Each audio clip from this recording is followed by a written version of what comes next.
Are there any cases where you have a gut feeling as to what happened that you can't really explain? The Brandon Swanson case. Background info on that for those unfamiliar. Shortly after midnight on May 14, 2008, Brandon Swanson, born January 30, 1989, of Marshall, Minnesota, United States, drove his car into a ditch on his way home from celebrating the end of the spring semester with fellow students from Minnesota West Community and Technical College's Canby campus. Uninjured, he got out and called his parents on his cell phone. Unsure of his exact location, he told them he believed he was near Lind, and they drove out to pick him up. However, they were unable to locate him. Swanson remained on the phone with them until he went silent 47 minutes later after exclaiming, "Oh, shit." He has not been seen or heard from since.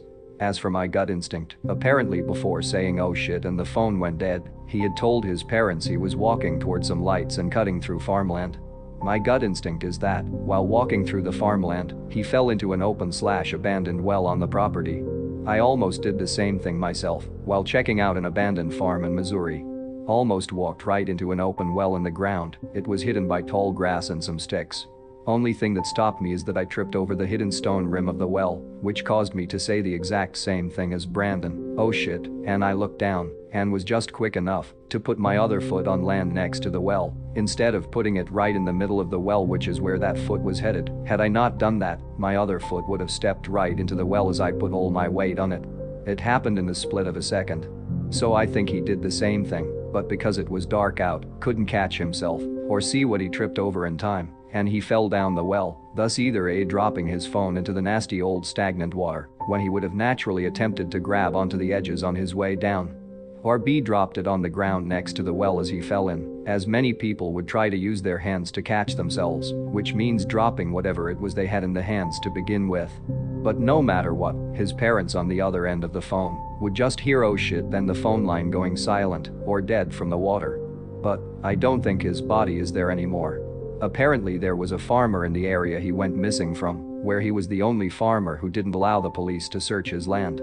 The dogs also allegedly picked up Brandon's scent on a piece of farm equipment, something like a meat grinder or similar, and that farm equipment also belonged to the same man who refused to let the police search his property. Which honestly makes sense, because I'm sure an insurance company would have a major issue with abandoned or uncovered wells on a property. It would be a major liability issue. I'm sure said insurance company would tell the farmer to fill, cover, and secure all wells on the property. Maybe even the city would have passed an ordinance mandating the same thing.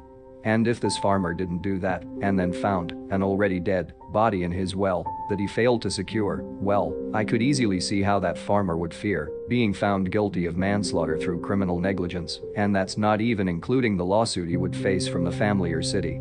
He would either be financially ruined and millions of dollars in debt, or in prison, or both.